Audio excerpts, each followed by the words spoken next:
Lorraine Warren with me tonight. You know, we're going to talk about a few things. One thing we're going to talk about is their trip to Scotland. Now, Ed and Lorraine Warren like to say to me how great Scotland and England are. I like to say to them, how come you're not taking me this time? I mean, I've been there before with them, but now they're escaping for about a week or so, at the end of August, to go investigate a haunted hotel. I begged, I pleaded with Ed, with Lorraine, can I come? Can I go? I've never seen Heather on the Hill. And they just laughed and said, well, we're getting an investigation going, but you cannot come. So I don't know, maybe I'll talk him into it before the end of the month. But they'll talk about that. And they're going to talk about a famous exorcism, Anna Eklund. So what we'll start out with first, if we could, Lorraine, is how did you get involved in going back to Scotland on a haunted hotel case? Well, Tony, the case came in right after we got back from Scotland. And it came through email. And there was a couple of emails, and he went into great depth. And both these people, both the husband and the wife who owned the hotel and bought it last November, were in police work. That was their livelihood. But I guess after so many years, like yourself, you can retire. It has nothing to do with age. It has to do with myself. They told me to leave and never come back to the police department. Sir. You know how old that hotel is? How old? 1422. Isn't that amazing, Tom? No, really? Yes. It was an old courthouse. One half of it. One half of the building was an old courthouse. The other half is where people came to pay the tariff on their land, Tony. Wow. And executions. And executions. Now, this is in Scotland, right? Yeah. This is on the England-Scottish border, right on the border. So the man speaks with a heavy brogue, very, very heavy brogue. Now, these emails came. Finally, we made communication over the phone with him. We were trying as hard as we could to help over the phone, but it really requires an investigation in order to be able to bring an end to things of this nature. What's happening over there? Well, it all started, this is how he described it. They moved in there with their 2 children. There's a whole quarters on the 2nd floor that's their private quarters. His son, who is 6, his daughter, who is 9, the son is the one that seemed to be very badly affected right from the very beginning, and very frightened, and would talk about these figures that were in his room. He called them very big, big people, and he could see their head, and he said he could see their shoulders, but he couldn't see other parts of them. Now, one night he woke up, and he was hysterical, crying. The father didn't know whether the child was having nightmares or what. So he went in, he sat on the bed.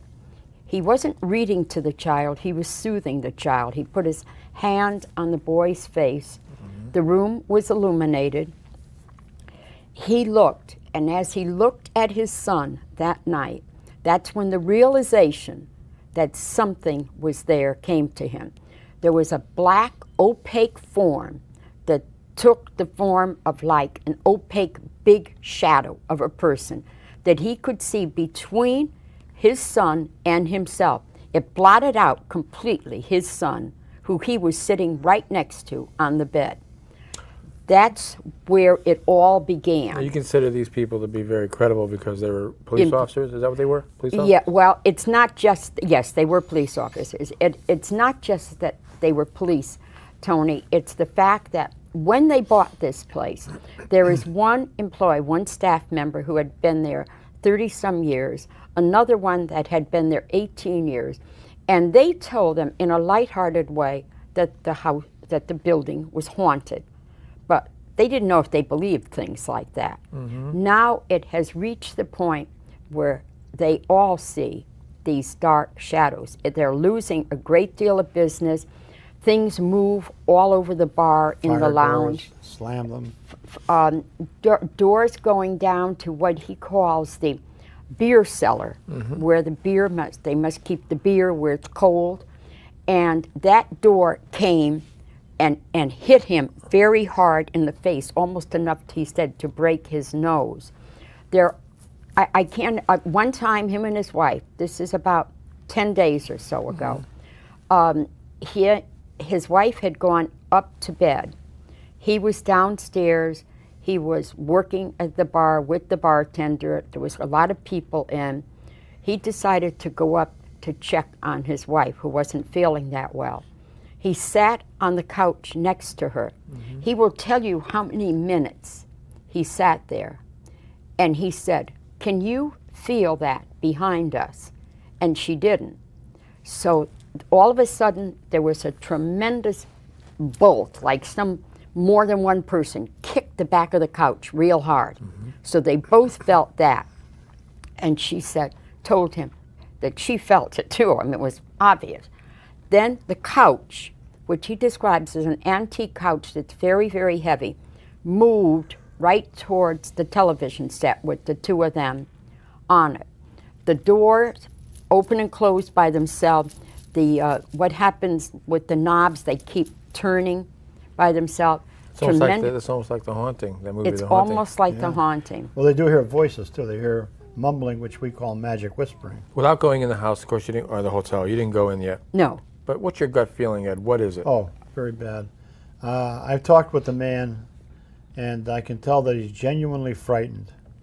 Now, the guy was a police officer. I don't think he frightens too easily. And from the things that he told me, you know, after 10 minutes, I can tell whether or not a case is genuine. We wouldn't be traveling 3,000 miles away if we didn't think there was something in that So you hotel think that we it's could legit? help them with. You definitely yeah. think And it's legit. we are meeting with an exorcist there, and a very influential member of the Edinburgh Parapsychological University of Edinburgh. This man is affiliated with the University of Edinburgh and is also I was hoping this time you can bring me a souvenir back. Can you bring me like a coaster or something? Promise. Anything. Promise. A coaster, Promise, maybe a matchbook from a pub. I'm bringing back some heather. How's that? You can bring me back some Heather too. I know. You know, what's her last name? But Tony, you've been there, and Judy has been there, and we know how much you love it, Tony. I love it. But this is going to be Don't bring me back any scotch. No? Okay? I don't want any scotch in like a quart bottle Okay, Tony. with a brown label that says You want it in a barrel. Glenmorangie. I don't want that. You don't want that, okay. I don't want a special bottle of scotch that's gift wrapped. Okay? I don't want that. But go ahead. You want it in a barrel, right? Yeah. So anyway, The scotch there, ladies and gentlemen, is probably the best in the world. it is. I know because I tasted most of it. The single malt scotch is probably the best scotch in the world, Oh yeah. bar none. And anybody that's you'll love that's it. listening. Get some single malt scotch, you'll love it. Yes, it is. If you It's drink. very If you good. don't drink, you'll still love it. But we're going to, Tony, we normally do not do this. This is one exception to a rule. We are going to stay in the hotel. We're Are going you to guys taking stay. pictures or anything? Or what do you Oh yeah. Oh well, Fox Oh, yeah. Television. Fox is the one that is bringing us there. Fox Television is bringing you there. Yes. They're going to Fox- film? They're Yes. yes. Taped film, whatever? They're We'll let you funding know, us. ladies and gentlemen, when it's going to be shown, probably in October. Well, the best thing, Tony, is that people could check our website. Then they know when things like this are going to air, because we usually post it. Well, MTV wants us again to go into Fairfield Hills. And they want to film these 6 kids by themselves this time. Going in ladies one and at a gentlemen, time. for those who don't know, Ed and Lorraine Warren went into Fairfield Hills with a group of young adults on a show called Road Rules for MTV, and it played like 87 times on MTV. And we'd go to lectures and college lectures or wherever we went, and they'd all go up to Ed and Lorraine and say, "We saw you on Road Rules." But anyway, they're going to do that again. When is that going to be? Well, we're going to be filming when we come back, Tony. Ed, I'd like to segue, if I could, for a moment. And I'd like to talk, if I could, a little bit about Anna Eklund and that exorcism you told me about. Yes, this was probably one of the best documented cases by the Catholic Church in all of its history. Anna Eklund was a woman 54 years old who had been brought down from Wisconsin by Father Theophilus Ressinger, very famous exorcist Right. and a monk in the Catholic Church, to have an exorcism on her performed at St. Joseph's Church in Earling, Iowa. Father Steiger was the pastor, and he had a community of nuns living there also who had taught at the school and worked around the church. And Father Ressinger felt that the nuns could help in the exorcism of Anna Eklund. Now, this woman was under possession by her own father and devils from the age of 14.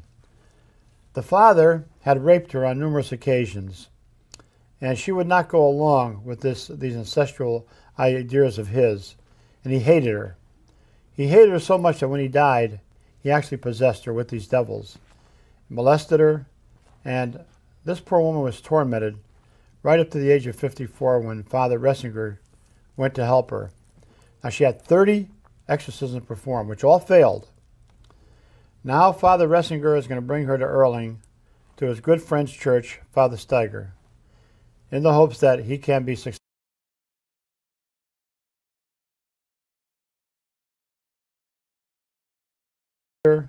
And this poor woman was tormented right up to the age of 54 when Father Ressinger went to help her. Now, she had 30 exorcisms performed, which all failed. Now Father Ressinger is going to bring her to Erling, to his good friend's church, Father Steiger, in the hopes that he can be successful. Well, they warned the crew on the train about what could happen, and things did happen on the train. Outward manifestations, movement of objects, sounds, very frightening things from the woman. Finally, they arrived in Erling. The church is only probably 3 blocks away from the railroad station. It's still a very small place. They brought the woman to the convent, and the nuns were all stationed around this woman on a cot. Mm-hmm. Suddenly, a loud, bellowing, hoarse voice came out of the woman. Terrible obscenities, filthy obscenities came from the woman's mouth, and she rose into the air and went up to the ceiling and clung to the ceiling by her hands and feet. Father Ressinger came in, and he pulled the woman down, and they tied her to the cot then. And the nuns constantly were throwing holy water at her. This woman, outpours of what looked like spaghetti and human hair came out of her mouth. Barrels of it. I'm talking barrels. I'm not talking a plate full or something. Barrels of it covered the room. The stench was so bad that the nuns who were in that room in the convent had to relieve each other every 15 minutes. Now, in the end, the devil did almost kill Father Steiger, Frank Steiger. He had laughed and mimicked the priest, finally threatening and saying that he was on a call at that point in a farm area going to the sick, but he would be killed. His car went off a bridge and he was almost killed, except that God is more powerful than any devil. Well, he finally came back to the church and the exorcisms were continued. Anna Eklund was freed through those exorcisms, but there's a booklet that the Catholic Church puts out, and it's called Begone Satan. And this has all the facts in there about that exorcism, much more famous, much more terrifying even than The Exorcist, what the movie was made out of. Now, Lorraine and I have seen exorcisms. We've seen what can happen to people. We can see the physical changes. It's horrifying.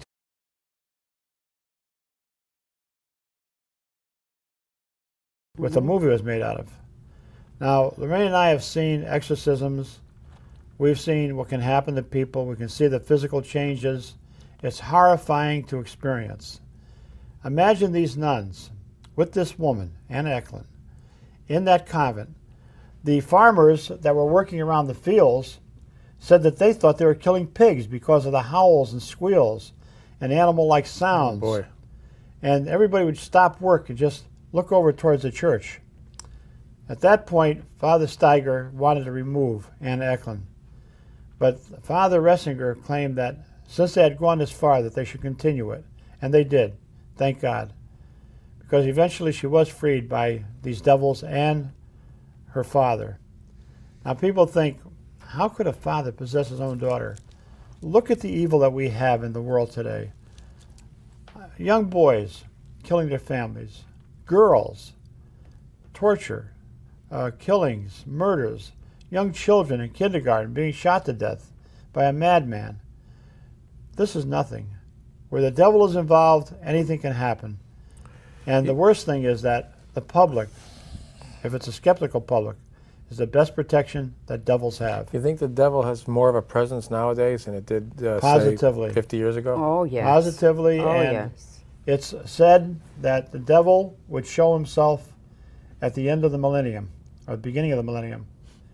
And he certainly is showing himself. Look at the horrible things that are happening. Children, they are children, 12 and 13, taking rifles, killing numerous people, mass murderers. It's horrible what's going on today. The kids today, I feel sorry for them. I wouldn't want to be a kid today. Being brought up the way they are with these drugs, the way of life that they have to lead. Lackadaisical attitude by the parents. Yes, very lackadaisical You know, attitude. lackadaisical, when I say that, is like a kid will come home from school, and the teachers can't even they can't even discipline him if No. the kid can swear. Like when I was in school, if a teacher called my house and said I did something wrong, my father hit me. Sure. Or he'd have me in the room for all summer. You can't do that anymore. Today they say, well, my son it's freedom of speech. He can say what he wants. Yeah, that's Yes. only because Yes. the law says you cannot touch that child. But there's disciplinary ways of taking care of kids that you don't have to beat them or hit them or any other thing. You know, you take what little pleasures they have. Maybe they like to watch a certain TV show. You don't let them watch it. You know, you ground them for a week. Mm-hmm. And this is the way I think that kids should be disciplined, you know. So do you think the exorcism of Anna Eklund was worse than the real exorcist case? Yes. Oh, I think in a lot of ways Yes. it was. Yes, it was. And I want to say that Because The it went on Exorcist, for so long, too, a lot of people don't realize that the movie The Exorcist was based on a true on a case. true case history. In 1939, a young boy by the name of Douglas Dean, that's what they call him, 14 years old, he lived in Georgetown, and this is where the priest actually performed a lot of the exorcisms, Mount Rainier. But Lorraine and I, that was 1946. We had heard about it, the papers were full of it, and I wasn't really into this that much at that time, but of course I had great interest in it. And eventually, a few years later, I was able to get the secret files of The Exorcist. And where you see the girl's head turning, it was a boy, not a girl. They put the girl in there, and you see the slash marks on her face when she was hit with the holy water. This actually does happen. Mm-hmm. Remember in the Maurice case, the farmer, that we have the film of, his head splitting open, right, on video. Blood coming down the eyes, out of his mouth. Boil-like eruptions coming out of the skin. The skin looks like it was burnt with a blowtorch. Snake-like eyes. We have that on film. These things happen. There's no two ways about it. And if the public could see this just once, they'd be very cautious about believing the skeptics and the atheists. I got Now- a question for you, though. Should people out there be afraid of being possessed? Only if they cross that thin margin that we call the natural to the preternatural. For instance, don't use Ouija boards, don't hold seances, don't go into cemeteries like Lorraine and I do and our investigators unless you are prepared to be an investigator and to take your chances. There are many protective ways that you can go in there. And remember, we don't go into these places out of kicks. We go there to help people, to get the evidence to prove that evil exists. That's why we do this. So just a normal person, an everyday person who goes to work and comes home and might be religious, goes to church, doesn't do anything wrong, doesn't dabble in things like the Ouija board. Their Do they have chances any, are almost nil. Should they worry except about if it? they become soul Victim. Now, the Smurl family. What's a soul victim? People that What is a soul victim? like she'll tell us. like the Smurl family, who had such horrible things happen, who were so religious, who were so community minded, who were such good parents, plus they were so good to their family in general, the older now, these members people of maybe don't know who the Smurls were. the Smurl family. Was the case that Ed and I were involved in West Pittston, Pennsylvania, that became the book, The Haunted. And the movie of the week. And the movie of the week, The Haunted.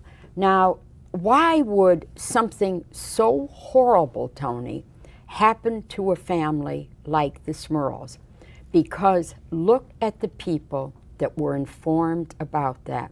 Look at the people that were educated. They are the chosen ones. That was the sole reason for why they were credible, Tony.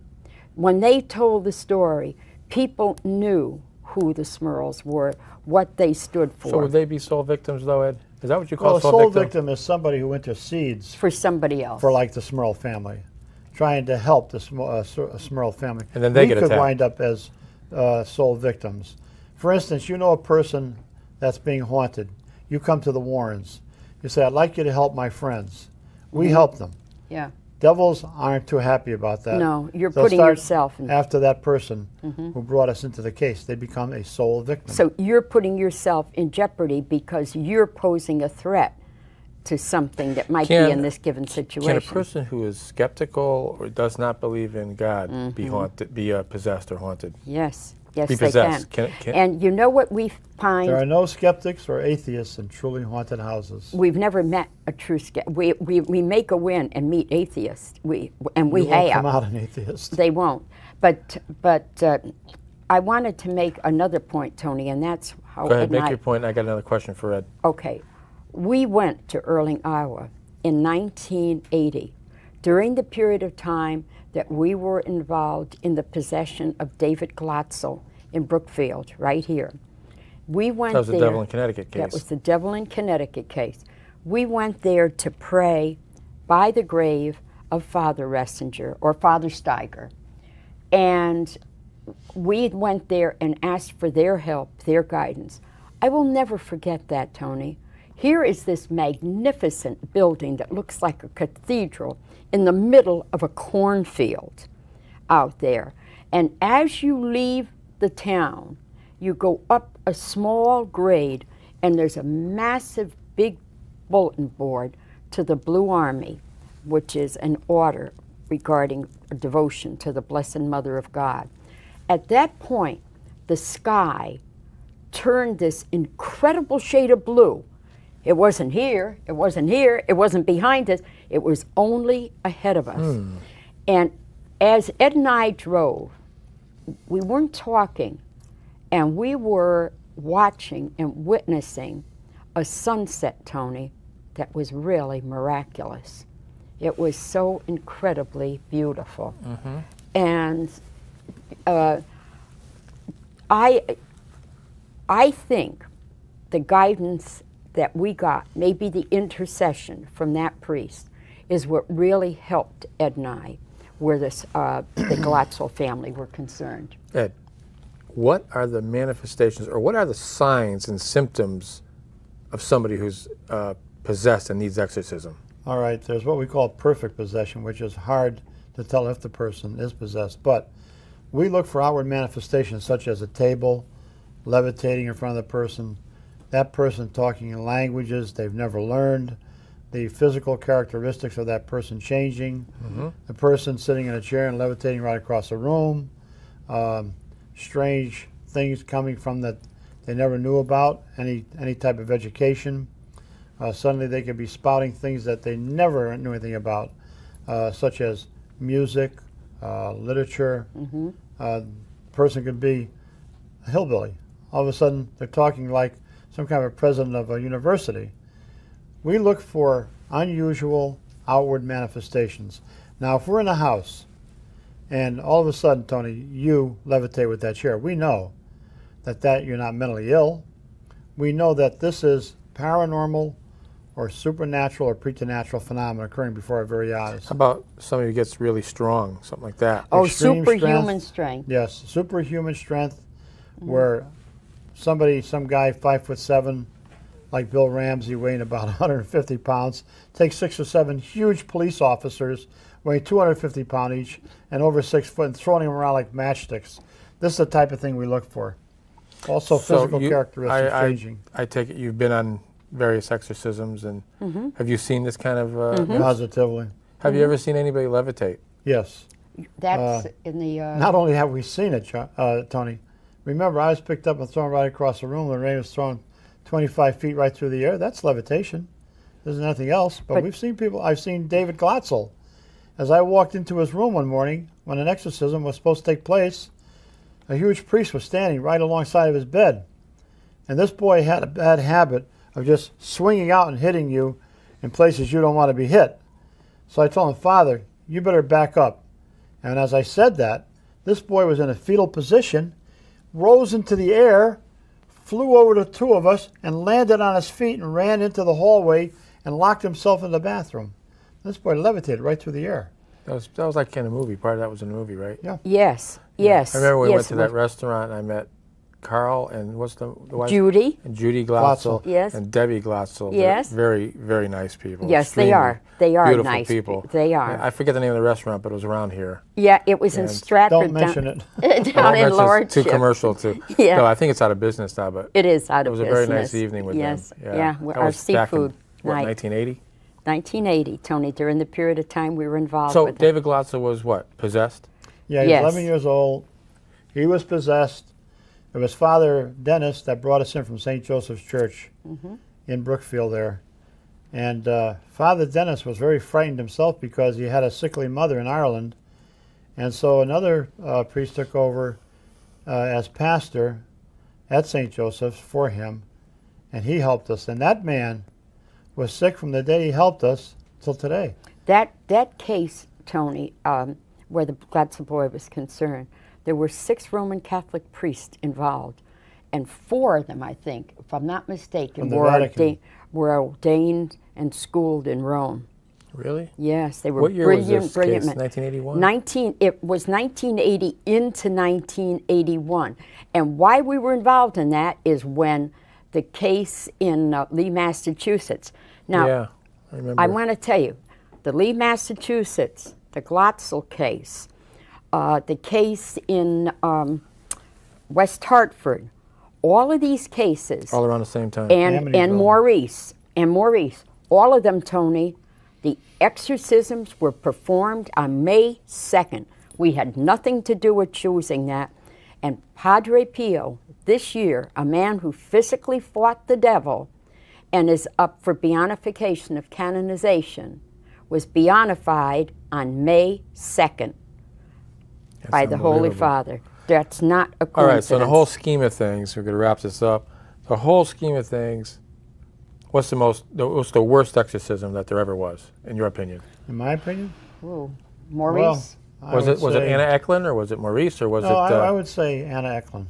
Anna think Eklund, so? Yeah. Yeah, well, Anna Eklund had a lot more phenomena occur to him for a lot many More more years, years.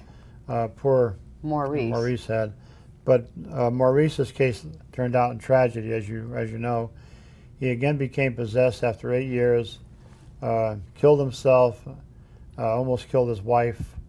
So that's a very bad case. And Maurice was a wonderful man. He had a great sense of humor. Everybody loved him. They used to call him Frenchie. But again, it was his father and devils that possessed Maurice Theriault. Any last words for the audience as far as how they should Yes. guard Yes. themselves or just be careful? I'll say one thing. Never open doors to that world. And never, ever get involved in the work that Ed and I do without tremendous amount of faith, because that is the only protection that we have. Our knowledge is helpful, but it's only faith that protects you. That's I don't good know what you want to advice. say. Oh, and always remember to stay behind your wife. Yes. So if anything Absolutely. does happen, you'll be all right. They'll take the wife. Thanks, honey. Absolutely. That's good advice. And on that note, stand by your man, stand behind your wife. On that note, I'd like to say goodnight to the audience. I'd like to say goodnight to Ed and Lorraine. We'll see you after you come back from Scotland. Don't forget the bottle of scotch. And for